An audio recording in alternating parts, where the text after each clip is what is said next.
নমস্কার বন্ধুরা, আমি সুস্মিতা আপনাদের জন্য দুটো রেসিপি নিয়ে চলে এসেছি। তার জন্য আমি আজকে লাউ দিয়ে একটা তরকারি করব। তার জন্য গাছে লাউ হয়েছে, এই যে গাছে একটা লাউ হয়েছে, এই লাউটা তুলে নিচ্ছি।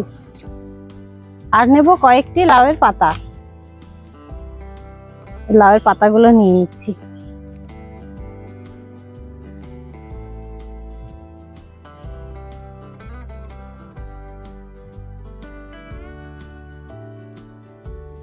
এই যে গাছ থেকে লাউ তুলে নিয়েছি, আর নিয়েছি কয়েকটি লাউয়ের পাতা।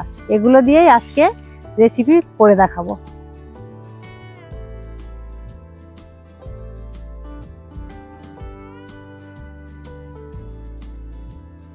এবার আমি লাউটাকে কেটে নিচ্ছি।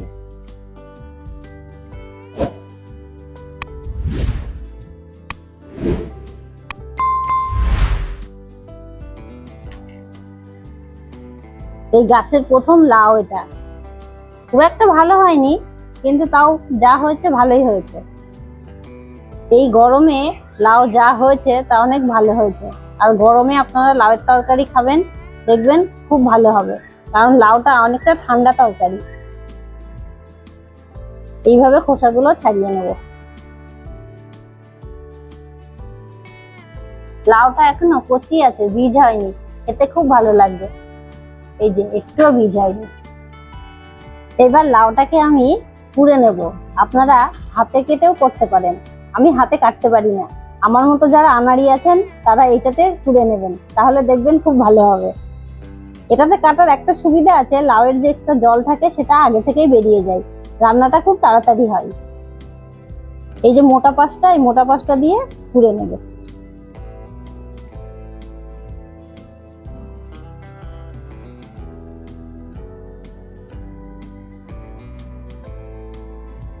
এই দেখুন পুরানো কত সুন্দর হয়েছে, সবগুলো একরকম।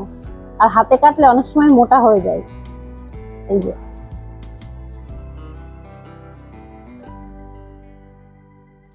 আমার লাউ সবগুলো কোরানো হয়ে গেছে। এই দেখুন খুব সুন্দর হয়েছে। এইবার এইগুলোকে একটু ভালো করে চটকে ধুয়ে নেব।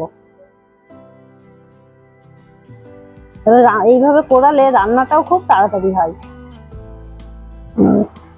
পাতাগুলো ভালো করে পরিষ্কার করে নিলাম, আর এই যে শিরগুলোকে একটু হালকা করে তুলে নেব।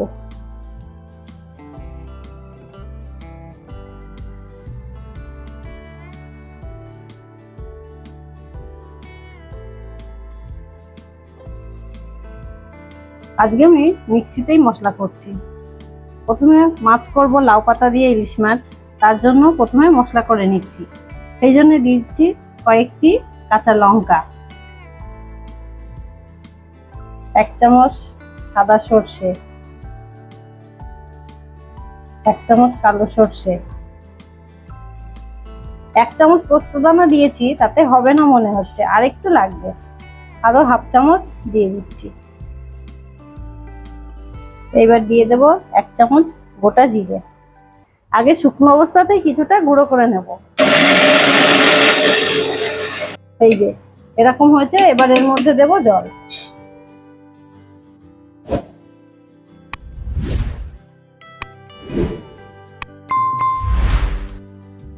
এই দেখুন সুন্দর পেস্ট হয়েছে, একদম পারফেক্ট।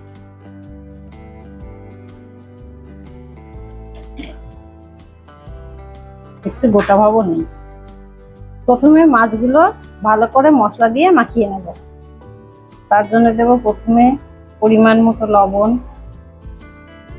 হলুদ গুঁড়ো, আর যে মশলাটা পেস্ট করেছিলাম সেই মশলা।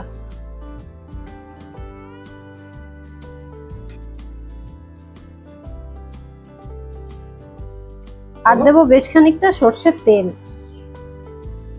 এখানে তেলের পরিমাণটা একটু বেশিই লাগবে। এবার হাত দিয়ে খুব ভালো করে মাখিয়ে নেব।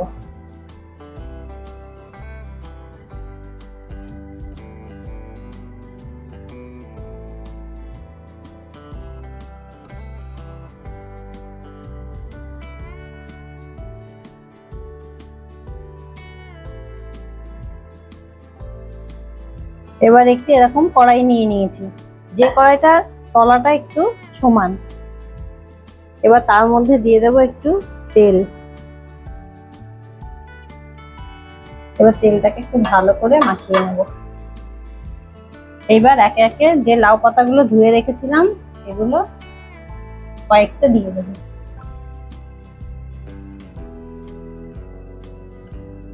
এইবার মশলা মাখানো মাছগুলো একে একে দিয়ে দেবো।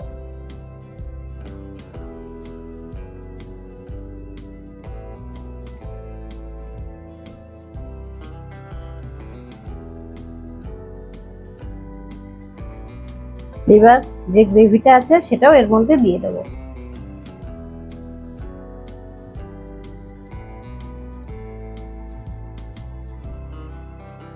এবার মশলাগুলো খুব ভালোভাবে সব দিকে ছড়িয়ে দেবো।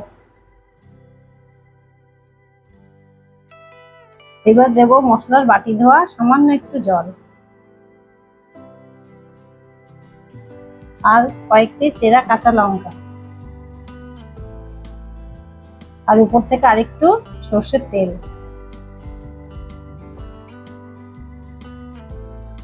উপর থেকে এই সর্ষের তেল দিলেই এটাতেই খুব সুন্দর একটা ফ্লেভার আসবে। এবার বাকি লাউ পাতাগুলো ছিল সেগুলো দিয়ে উপর থেকে ঢেকে দেবো।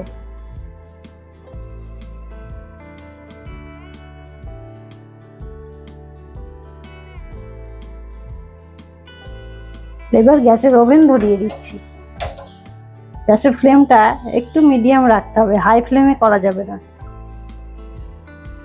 এইবার কড়াইটাকে গ্যাসে চাপিয়ে দেব। এবার উপর থেকে ঢাকা দিয়ে দেব। আমাদের লাউ পাতায় ইলিশ মাছ ভাপা হয়ে গেছে, পুরোটা শুকিয়ে গেছে এবং সাইড দিয়ে এই যে খুব সুন্দরভাবে তেল ছেড়ে এসছে। এরকম হলেই বুঝবেন যে হয়ে গেছে। আর পাতাগুলো এই যে সেদ্ধ হয়ে ওর কালারটাই পুরো চেঞ্জ হয়ে যাবে। এই দেখুন খুব সুন্দর সেদ্ধ হয়ে গেছে। এবার গ্যাস বন্ধ করে নামিয়ে নেব। এবার ঢাকা দিয়ে কিছুক্ষণ রেখে দেবো, তাহলে এর ফ্লেভারটা খুব সুন্দরভাবে মাছের ভেতরে ঢুকে যাবে। এইবার খুলছি, এই দেখুন কত সুন্দর হয়েছে। পাতাগুলোও খুব সুন্দরভাবে সেদ্ধ হয়ে গেছে। এই পাতাগুলো আর ফেলতে হবে না, এই পাতাগুলো শুদ্ধ খেয়ে নেবেন, তাহলে দেখবেন খুব ভালো লাগবে। ইলিশ মাছের মাথা দিয়ে লাউয়ের ঘন্ট করব, সেই জন্য মাথাগুলোকে প্রথমে মাছের মাথাটা ভেজে নেব। তার জন্য লবণ আর হলুদ মাখিয়ে নিচ্ছি।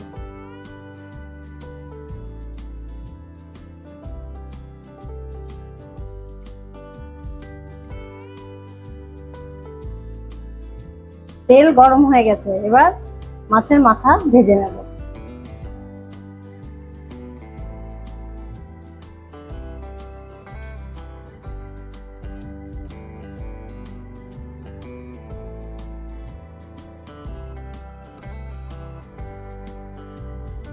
আমি মাছ ভাজা তেলেই দিয়ে দিচ্ছি একটা শুকনো লঙ্কা আর তেজপাতা ফোড়ন, আর দেব 5 ফোড়ন।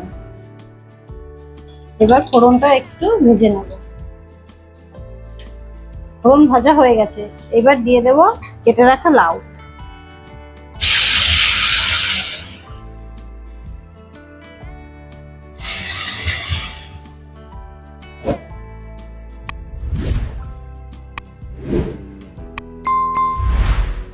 এবার দিয়ে দিচ্ছি 3-4টে কাঁচা লঙ্কা। এবার খুব ভালোভাবে মিশিয়ে নেব।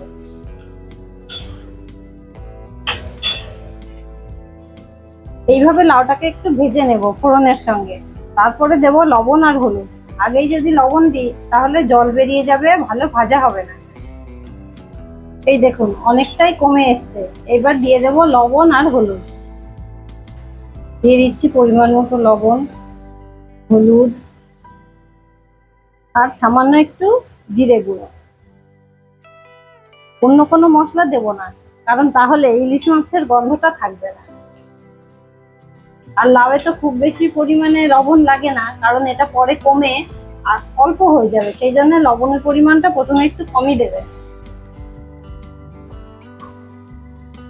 এবার সবকিছু খুব ভালোভাবে মিশিয়ে নেব। এইবার দিচ্ছি সামান্য একটু জল, লাউটা খুব ভালোভাবে সেদ্ধ হওয়ার জন্য।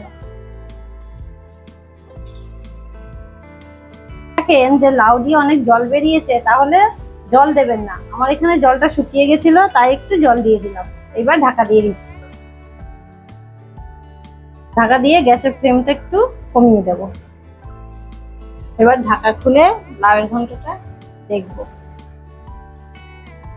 যে জলটা দিয়েছিলাম সেটা পুরো শুকিয়ে গেছে, লাউটাও খুব সুন্দরভাবে সেদ্ধ হয়ে গেছে। এবার দিয়ে দেব ভেজে রাখা মাছের মাথা।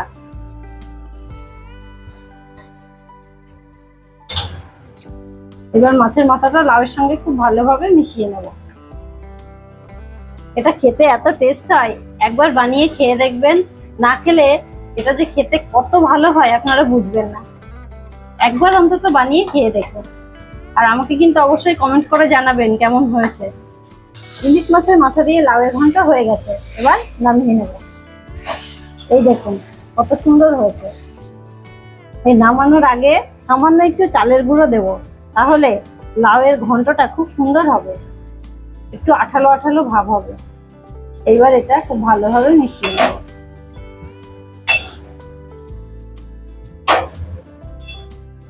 আমাদের ঘন্ট হয়ে গেছে, খুব সুন্দর হয়েছে দেখতে। এবার নামিয়ে নিচ্ছি। খুব সুন্দর ইলিশ মাছের সেন্টও বেরোচ্ছে, খেতে খুব ভালো লাগবে।